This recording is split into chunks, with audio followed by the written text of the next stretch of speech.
Atoms and molecules. अभी तक हमने ये पढ़ा है, atom is the smallest particle of a element, a compound element, and molecule is the smallest particle of element और compound, दोनों हो सकता है। मॉलिक्यूल तब बनते हैं जब दो या दो से ज्यादा एटम्स कंबाइन करते हैं। क्यों कंबाइन करते हैं? क्योंकि वो अकेले एग्जिस्ट नहीं कर सकते, इंडिपेंडेंटली एग्जिस्ट नहीं कर सकते, जबकि मॉलिक्यूल्स इंडिपेंडेंटली एग्जिस्ट कर सकते हैं। जितने एटम्स मिलके एक मॉलिक्यूल बनाते हैं उसे हम क्या बोलते हैं? एटॉमिसिटी। ठीक है, तो इस बेसिस पे डायटॉमिक होते हैं, ट्राई, टेट्रा, पॉली, इन सब के आपको एग्जांपल्स आने चाहिए। ठीक है, मॉलिक्यूल्स भी दो टाइप्स के होते हैं, मॉलिक्यूल्स ऑफ कंपाउंड्स और मॉलिक्यूल्स ऑफ एलिमेंट। एलिमेंट के मॉलिक्यूल सेम होंगे हर चीज के अंदर, जबकि मॉलिक्यूल्स ऑफ कंपाउंड जो है वो अलग होंगे। ठीक है, एग्जांपल मैंने दिया था, ऑक्सीजन के मॉलिक्यूल सेम होंगे सारे, बट वाटर के मॉलिक्यूल अलग होंगे। किससे अलग होंगे? हाइड्रोजन और ऑक्सीजन से, उनकी नई अलग ही प्रॉपर्टी होगी। ठीक है, अब जैसे oxygen is a supporter of combustion, but वही पानी है वो आग को बुझाता है, तो अलग प्रॉपर्टीज है दोनों। ठीक है, तो अभी तक हमने ये पढ़ा था। अब नेक्स्ट टॉपिक क्या है? अच्छा, इससे पहले हमने सिंबल्स और एटॉमिक मास पढ़ा था। हमने ये पढ़ा कि atomic mass is not absolute, it is relative, दूसरे के कंपैरिजन में होता है। और एटॉमिक रेडियस को कैसे मेजर करते हैं? नैनोमीटर। तो अब हमारा नेक्स्ट जो है टॉपिक है आयंस का। आयन के टॉपिक से पहले हमें एक टॉपिक करना पड़ेगा, एक्टिविटी 3.2 में वो टॉपिक है,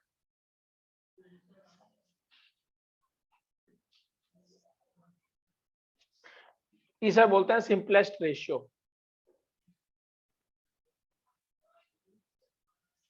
ये एक छोटा सा टॉपिक है। अब देखिए सिंपलेस्ट रेशियो में क्या होता है। फॉर एग्जांपल, अगर आपको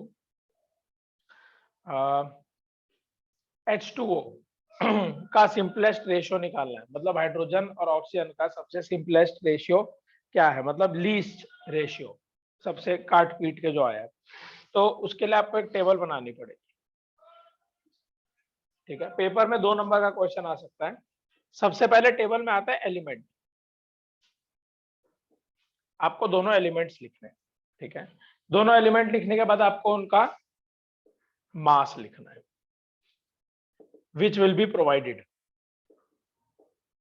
तो हाइड्रोजन का वैसे मास 1 होता है, 2 होता है, पता है किसी को? 1 और 60। ठीक है, अच्छा जी, इसके बाद आते हैं रेशियो बाय मास। अब हमें पता है H2O है, तो H कितना हो गया? 2, नहीं वैसे 1 होता है बट अब 2 हो गया, तो 2 रेशियो 16, 1 रेशियो 8। ठीक है, अब 1 रेशियो 8 हो गया है। नेक्स्ट आता है इन दोनों को डिवाइड करना, तो थर्ड कॉलम होएगा mass ratio upon atomic mass. मैं इसको यहां लिख रहा हूं।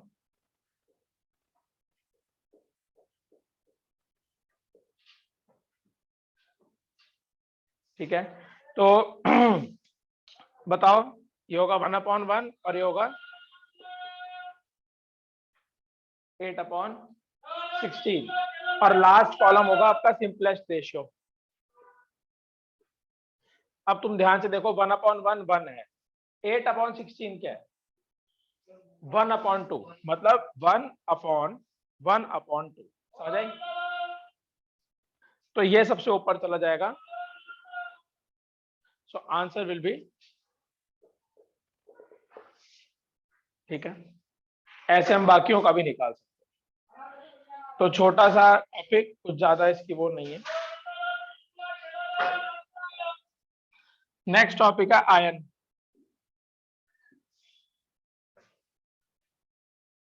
किसी को याद है आयन क्या होता है?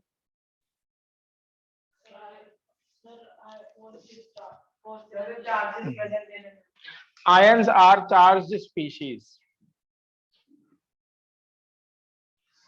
अच्छा, किसी भी चीज पे चार्ज कब आता है भाई? कुछ तो याद होगा। ये शादियों के हैंगओवर नहीं उतर रहे अभी तक तुम्हारे?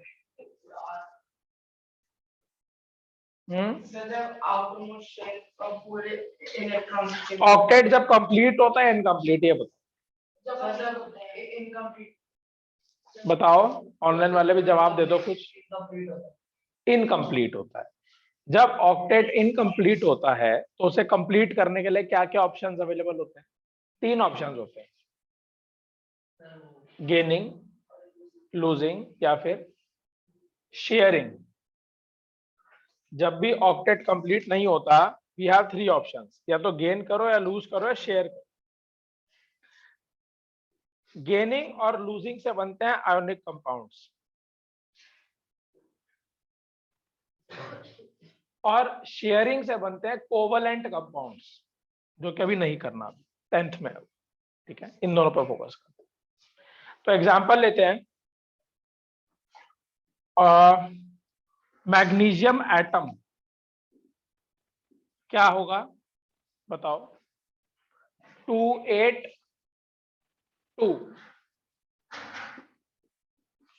अब ऑक्टेट कंप्लीट करने के लिए मैग्नीशियम को क्या करना पड़ेगा बताओ? ये 2 देगा या 6 लेगा? 2 लूज करेगा। ऑक्टेट मींस 8, एंड में 8 कंप्लीट करने के लिए ये 2 लूज करेगा, 6 गेन नहीं करेगा। ठीक है, तो जब ये 2 लूज करेगा तो इस पे क्या चार्ज आएगा? पॉजिटिव चार्ज आएगा। सर लूज कर रहा है, नेगेटिव को लूज कर रहा है। प्रोटॉन लूज हो सकते हैं? नहीं हो सकते, बिकॉज प्रोटॉन और न्यूट्रॉन कहाँ एम्बेडेड होते हैं? न्यूक्लियस में होते हैं। तो इलेक्ट्रॉन जाएगा, तो आप नेगेटिव को अगर लूज कर रहे हो तो आपके ऊपर पॉजिटिव चार्ज आएगा। ठीक है, और ये पॉजिटिव चार्ज क्यों आया? 2 लूज करने के बाद। तो अभी आयन बन चुका है। ठीक है, तो आयन तब बनता है जब लूज या गेन होते हैं electrons to complete the octet. ठीक है, अच्छा ये क्या है? Anion cation? कटायन।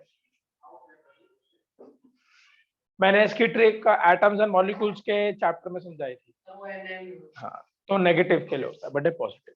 ठीक है, एक छोटी सी चीज, जितने भी मेटल्स हैं वो पॉजिटिव होते हैं, इलेक्ट्रो पॉजिटिव होते हैं, और जितने भी नॉन मेटल हैं वो नेगेटिव होते हैं। Oxygen negative. ठीक है, तो ये चीज ध्यान रखना। तो ये आयन हो चुका आपका।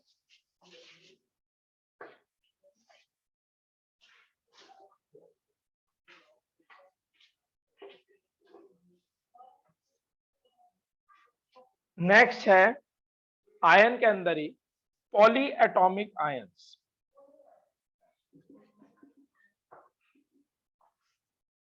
पॉली एटॉमिक मीन्स नहीं, पॉली मीन्स 1 और मोर देन 1। अरे पॉलिनोमियल्स चैप्टर में तो समझाया था, जब हमने पॉलिनोमियल्स करा था तो पॉली की डेफिनेशन क्या थी? 1 और मोर देन 1। ठीक है, तो जब 1 या ज्यादा एटम्स के ऊपर क्या होता है? चार्ज होता है, तो उसे क्या बोलते हैं? Poly atomic.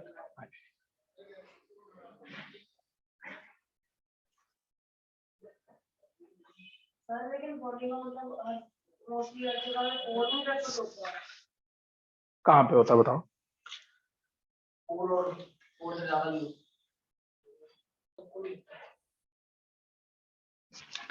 तो हमने जो मैग्नीशियम का एग्जाम्पल लिया था, उस एग्जाम्पल में मैग्नीशियम ने 2 लूज करा, तो 2 क्या थी उसकी?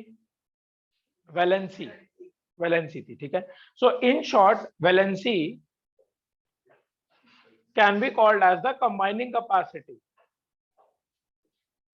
है ना? क्या उसकी कैपेसिटी है लूज या गेन करने की टू फॉर्म द ऑक्टेट। ये हमने डिटेल में स्ट्रक्चर ऑफ एटम में किया है। अब हम जो करने जा रहे हैं that is most important from the perspective of class 10th। अगर आपको क्लास 10th की केमिस्ट्री में मार्क्स लाने हैं तो जो मैं अभी करा रहा हूं that is very important, so please pay attention.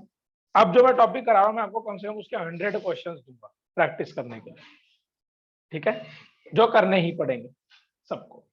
और अगर आपको टेक्निक समझ आ गई, वो 100 क्वेश्चंस में आपको मैक्सिमम 15 मिनट भी नहीं लगेगा। इट्स ऑल अबाउट टेक्निक, क्योंकि 10th में आपको 1 मिनट में करना पड़ेगा सारा फटाफट, ठीक है। द टॉपिक इज केमिकल फॉर्मूले।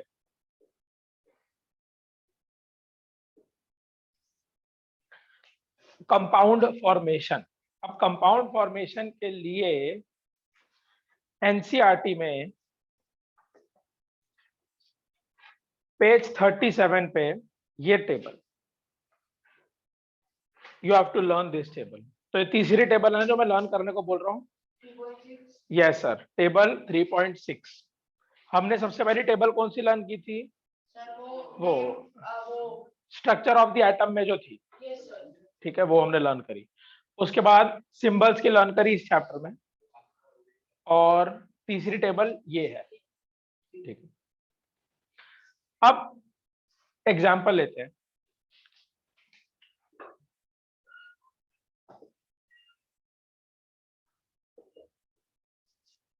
पेपर में आएगा form the following compounds, A part sodium oxide, ठीक है। आपको अब जो इससे पहले टेबल करती है उससे पता होना चाहिए ये सोडियम होता है, ये ऑक्साइड, ठीक है। अब सोडियम की वैलेंसी क्या होती है? 1, और ऑक्सीजन की 2। अब आपको क्रिस क्रॉस करना है, ठीक है। क्रिस क्रॉस करने के बाद, हाँ वो वाली टेबल, वो वाली, क्रिस क्रॉस करने के बाद Na के साथ क्या आ गया? 2, और O अकेला। That's it, finish. तो इसी के मैं आपको 100 क्वेश्चंस दूंगा कंपाउंड फॉर्मेशन। मैं आपको 100 कंपाउंड बनाने को दूंगा, तो उससे क्या होगा, एक मोमेंट ऐसा आएगा आपको रट ही जाएंगी चीजें और आप फटाफट फटाफट करने लगेंगे, ठीक है। सर अभी नहीं होगा possible, until and unless you learn. अब ये टेबल कैसे काम आएगी मैं आपको बताता हूँ। अब ये टेबल को जरा हम ध्यान से देखते हैं, और हम बनाते हैं सपोज, थोड़ा टफ जा रहा हूं मैं एकदम से, तो घबराना मत। जिंक नाइट्रेट, ठीक है, जिंक नाइट्रेट। अब आप जो ये टेबल है इसमें जिंक देखो, जिंक के साथ लिखा है Zn2+। हमें पता है ये 2+ तो बताता है वैलेंसी क्या है, मेन ये है। तो Zn और वैलेंसी हो गए 2। अब नाइट्रेट देखो क्या है, NO3 के ऊपर माइनस। अब मेरी बात ध्यान से सुनो,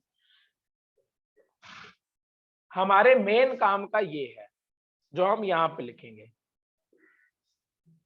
और ये जो ऊपर का माइनस है ये क्या दिखा रहा है कि एक लूज करा है, ओ एक गेन करा है, 1 इलेक्ट्रॉन गेन, बस।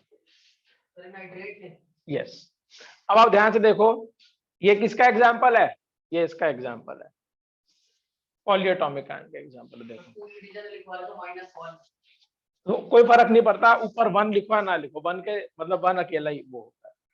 तो इसकी वैलेंसी क्या है, क्योंकि ऊपर से ये, तो ऊपर वाला यहां लिखना है और जो पूरा नीचे वाला है उसको यहां लिखना। अब जरा आप क्रिस क्रॉस करो तो ये आ जाएगा Zn। अब इसके साथ 1 है तो 1 को लिखेंगे नहीं, शांत शांत शांति। अब ये NO3 आ गया। अब ये जो 2 है ये पूरे NO3 के साथ है कि नहीं? तो ये तो हम इसे बोलेंगे कैसे, ZnNO3 होल ट्वाइस, ठीक है। ये चीज ध्यान रखनी है आपको इसके अंदर। और ऐसे ही आपको आगे जो है कंपाउंड्स बनाने हैं। तो एक और एग्जांपल ले लेता हूं जरा मैं। अच्छा, अब एक चीज ध्यान रखो, यहाँ पे 3 चीजें हैं, सल्फाइड, सल्फेट, सल्फाइड और सल्फाइड। ये सारी अलग अलग नहीं, ये तो सेम, ये लिख दिया। हाँ ये है, और नहीं नहीं नहीं, हाँ ठीक है, तीन ही है, सॉरी ये तीन, ठीक है ये तीन चीजें। अब इसमें भयंकर कंफ्यूजन हो सकती है, ठीक है। अब इसको देखो, याद करने का जो तरीका है, इसको याद करने का जो तरीका है, उसके अंदर ये मेरी ट्रिक है, अब आपकी ट्रिक कोई और हो सकती है। हम बोलते हैं ना, तीन तिगड़ा काम बिगड़ा, सुना है ना ऐसे, तो that means three is fight. तो फाइट में क्या हम यूज करेंगे, थ्री।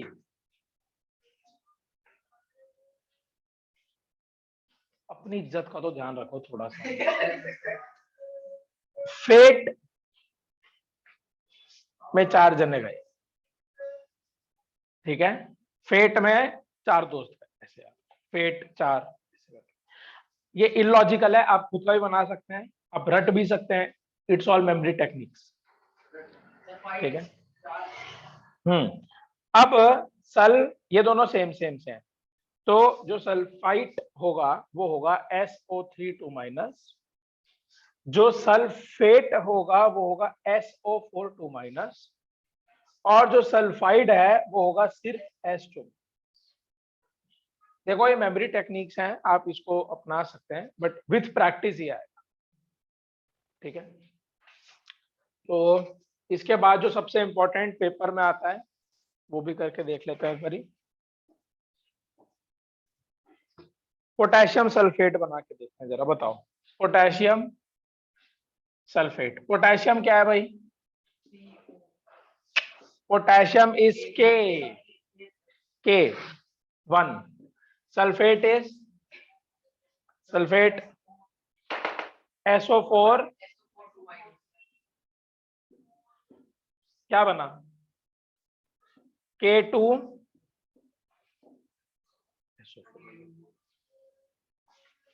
पेपर में उल्टा क्वेश्चन भी आ सकता है, K2SO4 देके बोले नेम द कंपाउंड।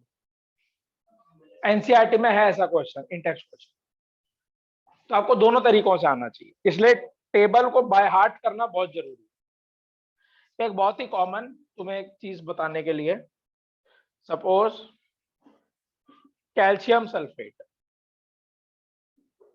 कैल्शियम होता है Ca2+,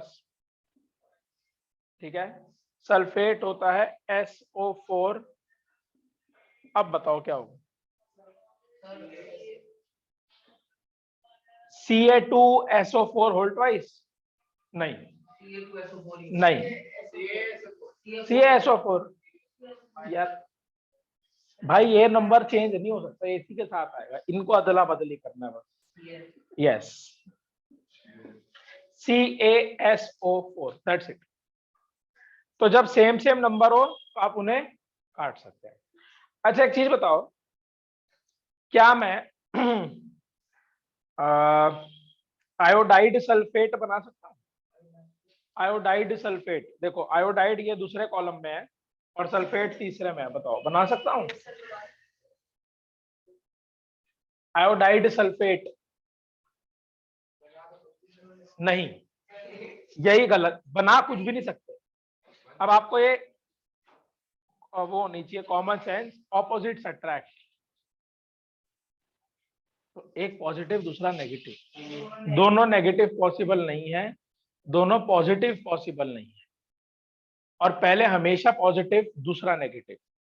तो आयोडाइड के साथ मतलब दूसरे और तीसरे कॉलम में कुछ भी नहीं बना सकते साथ में, you need first column, first column is compulsory, first के बाद सेकंड और थर्ड में से you can choose any one of them, ये चीज ध्यान रखना, ठीक है। अच्छा यहाँ पे देखो, जो फर्स्ट कॉलम है कॉपर की 1 भी गिवन है और 2 भी गिवन है ना। जो कॉपर के आगे 1 लिखा है मतलब कॉपर की 1 वैलेंसी है, उसे लिख लो क्यूप्रिक, CUPRIC, क्यूप्रिक। और जहां कॉपर की 2 लिखी है वहां पे लिख लो क्यूप्रस, पेपर में आएगा तो कंफ्यूज मत हो जाना, ठीक है। Cupric, cuprous, CUPRIC, cupric.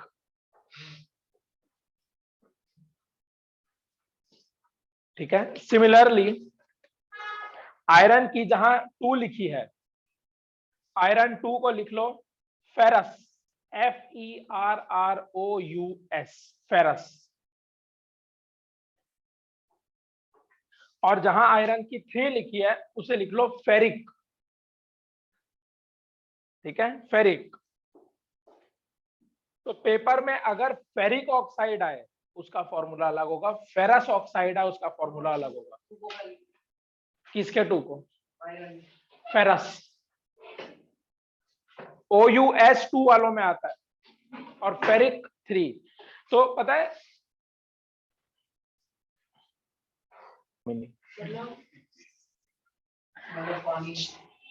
तो ये चीजें ध्यान रखना, क्योंकि 10th के एनसीईआरटी में ना, 10th के बोर्ड्स में एक बारी क्वेश्चन आया था, मतलब उसमें भी सेम आता है कि बनाओ इक्वेशंस, तो एक बारी फेरिक ऑक्साइड आ गया और एक बारी फेरस आ गया, तो जिसको नहीं पता डिफरेंस उसके पूरे मार्क्स गए। ठीक है। केमिस्ट्री के अंदर जब भी आपको इक्वेशन बना रहे हैं ना, आपकी सपोज दोनों चीजें सही है, एक गलत है, आप आधा नंबर नहीं मांग सकते। आपको have the courtesy to raise your hand and shut up. आपको पेपर में पूरा सही लिखना है। अगर आपका LHS RHS रिएक्टेंट्स और प्रोडक्ट सही है तो आपको 1 मार्क मिलेगा, अदरवाइज 0।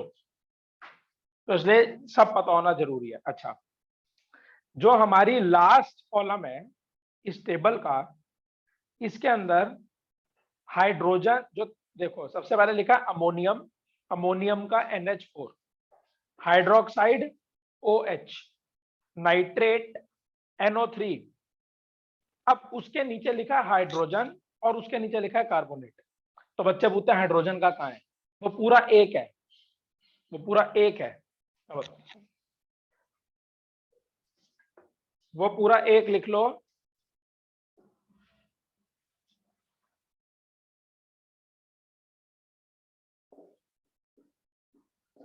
ये पूरा एक है, तो आप अपनी बुक में भी इसको मार्क कर सकते हैं जरा। फिर उसके नीचे कार्बोनेट है, फिर sulphite, sulphate, phosphate, that's it.